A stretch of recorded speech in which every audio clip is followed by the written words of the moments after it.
Hey everyone, and welcome back to the channel. Today, we're building a fun and useful DIY electronics project, an adjustable power supply. This is a great skill, whether you're a beginner or a seasoned hobbyist. An adjustable power supply is essential for testing and powering various electronic devices. So, what are we making? We're creating a power supply where you can adjust the output voltage. You can dial in the voltage your project needs, from a low 1.25 volts to around 12 volts, or higher, depending on your transformer.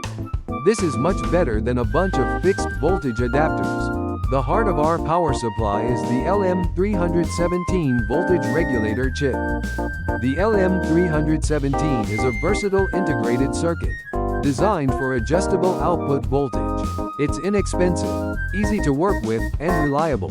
This chip can handle a decent current, perfect for various projects. You can find these at electronics stores or online. Now, the parts you'll need. First, the LM317 chip. Then, a potentiometer. This variable resistor lets us adjust the output voltage. A good value is between 5K and 10K ohms. You'll need a couple of resistors too. One fixed to set the minimum voltage and another to set the maximum. A transformer is needed to step down the mains voltage to a lower AC voltage. A rectifier, usually a bridge rectifier, converts the AC voltage to DC. Capacitors filter the DC voltage and stabilize the output. Finally, a heatsink for the LM317, especially if using a higher current, to prevent overheating. For the build, attach the LM317 to the heatsink.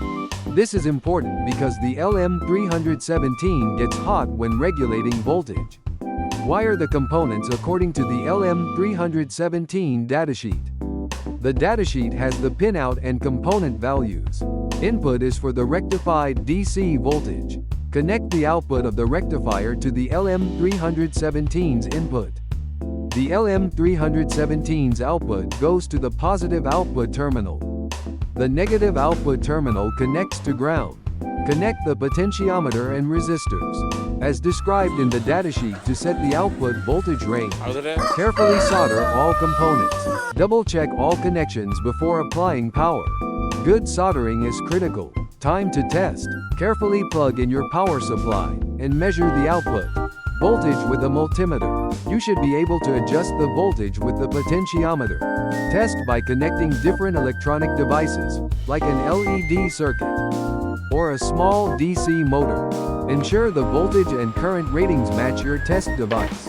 Safety is key. Always disconnect the power supply before making changes. Never touch exposed components while plugged in. Work in a well-ventilated area. If you're unsure, ask for help or consult online resources. Building this supply is rewarding and educational. I hope you enjoyed this tutorial. If you have questions, leave them in the comments. Don't forget to like and subscribe for more projects. Thanks for watching, and see you in the next video.